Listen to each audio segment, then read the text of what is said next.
Well, welcome back to Legit Street Cars. My name is Alex, and in today's video, I'm gonna give you a quick update on my E320 CDI. We're talking performance parts. I'm gonna show you my new wheels and the new stance after lowering the car with the coilovers. And because I've driven just a little far away from Chicago, I'm gonna give you an update on fuel economy as well. Okay, so obviously I am not in Chicago anymore. We took a family trip out to Gulf Shores, Alabama, and right now we're about a mile away from Pensacola, Florida, where we saw the Blue Angels do their practice flight runs, which I highly recommend you guys check out if you're in this part of the country. So I could have taken my Cadillac Escalade on this trip, but I just couldn't resist the comfort and the fuel economy of the E320. So this is kind of this car's maiden voyage with its new brakes, its new suspension, its new intercooler, turbo, tune, all that good stuff that we've been doing in the previous episodes. And right before, a couple days before we left, these guys came in the mail. The new wheels for the E320 CDI. And I'm so excited to show you guys these wheels because these are the ones that I've always wanted on this car. I think they look absolutely perfect on a 211 chassis car, especially if the car is lowered a little bit. So you guys can see its final ride height now. I kind of played around with the coilovers and the settings until I got it exactly where I wanted it. And this is perfect. I've driven this in really, really bad streets of Chicago and across, about 1,000 miles of the country, and it doesn't bottom out. Nothing negative at all about this ride height. So these wheels you've probably seen on cars like the CLS 55. I think some 65 cars came with them as well. And then if you got an E350 or E550 211 chassis sport appearance package or AMG sport appearance package, you would get the 18-inch version of these wheels as well. And that's what I went with. So these are replica wheels. They aren't factory Mercedes wheels, but they look exactly the same, except they don't have a little AMG thing right here. And I've used wheels from this company in the past, and they're fantastic. This is from usarim.com, and I only paid $1,595 for these wheels with the tires mounted and balanced, with lug bolts, with the center caps, with shipping, with everything. So an awesome, awesome deal for a very good quality wheel. And a lot of guys have used these on their Mercedes. These guys sell a lot of different Mercedes replica wheels. And I went with the Sumitomo Tires, the HTR Z3s. They're not the most expensive tires in the world, but I've used these before. They have really good reviews. The tread pattern looks awesome.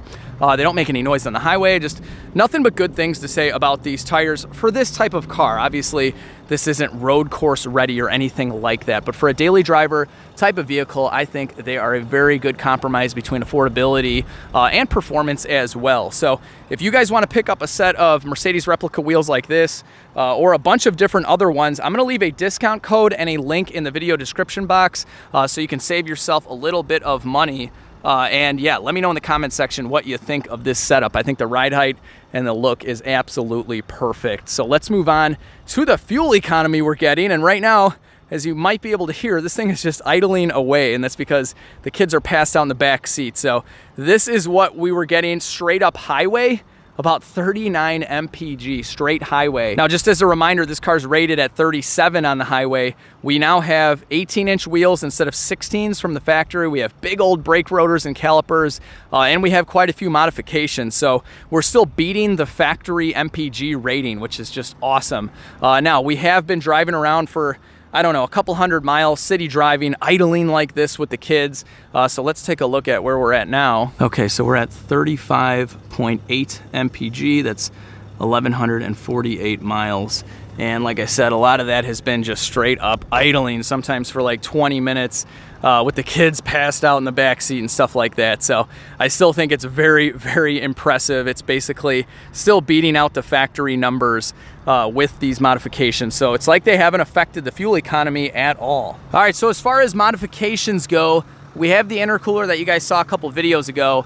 And I will admit, guys, the clamps that came in the intercooler kit, they're just straight up garbage, okay? A couple of them blew off, and I had to get some better clamps. It's kind of hard to see in there, but I had one blow off on this trip, so I drove this thing without a turbo, basically, for a couple hundred miles. Luckily, I brought a bunch of tools, and I was able to fix it. But I borrowed a couple clamps from my Turbo Trans Am, and those didn't blow off at all. So it's all about the clamps. You just can't put enough spring pressure on them. So I'll be getting some new clamps and then updating you guys with exactly how I set up the couplers on there so you can duplicate my exact setup after I've tested the crap out of it. And I forgot to put this back. Other than that, the EGT probe, if you guys saw the video where they re-welded it in there, it's working perfectly fine. And as far as EGTs go, you can see here, just idling, we're at like 334. And then if we get into it at all, it easily goes up to like 700-800 degrees Fahrenheit. And if we're going up a hill or if I'm going wide open throttle, we'll see 1,400 degrees. So as I've spoken to some more people, that is apparently normal for this.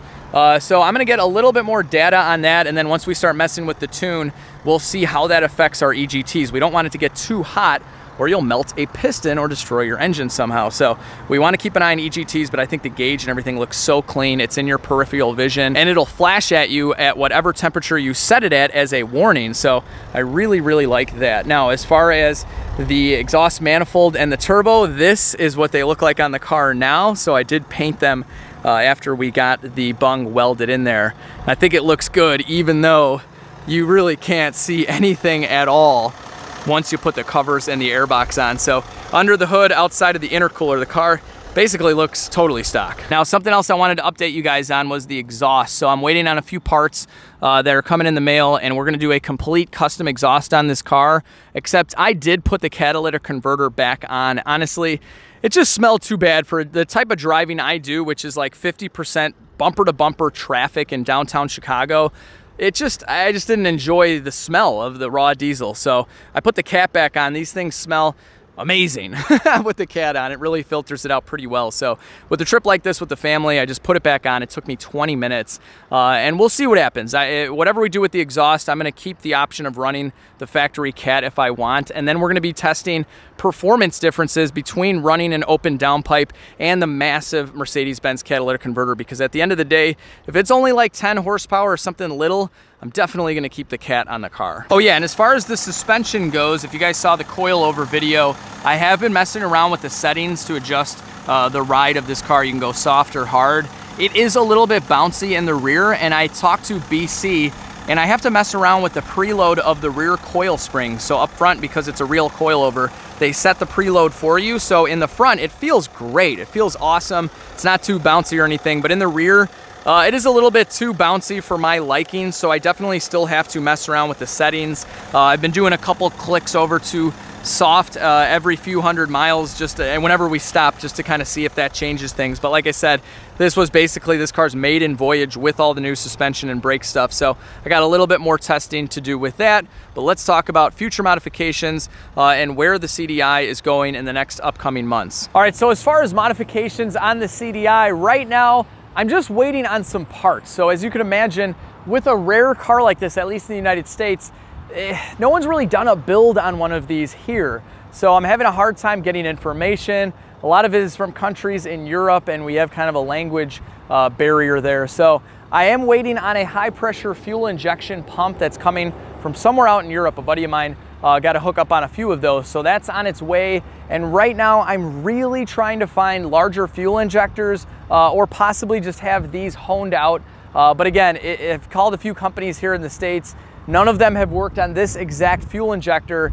So if you guys know of any companies out there that can help out with this, please let me know in the comments section, or you can email me at legitstreetcars@gmail.com. That's kind of where I'm at as far as performance on this car. And we do have a methanol injection kit coming as well. So as soon as we do some fuel modifications, this car will go back on the dyno, but even with a bigger turbo and a different intercooler, you're not really gonna get the full benefit out of that stuff without adding more fuel. Diesel is at wide open throttle all the time, so it's got plenty of air. We just need to get it some more fuel. So that's where we're at performance-wise. As far as the cosmetic stuff, I've decided that if I can find the E350 or E550 AMG Sport Appearance bumpers, I'm gonna go that route, because this isn't an AMG car. I kind of thought about it a little bit, and I don't want it to look exactly like an E63 because it probably won't have E63 performance. So I may eventually have to kind of break down and go with the E63 stuff because it's just way more available in the aftermarket.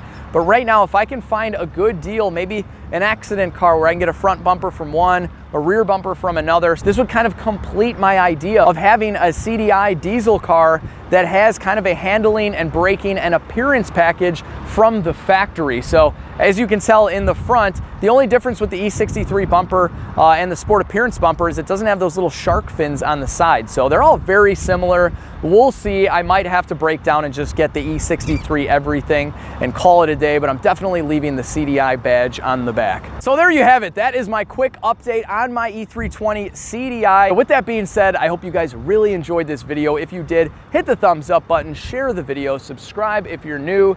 Now I'm gonna go back to the beach and enjoy a drink and the sun before I head back to Chicago, where it was just snowing a couple days ago. Have a good one, guys. I'll see you all in the next video.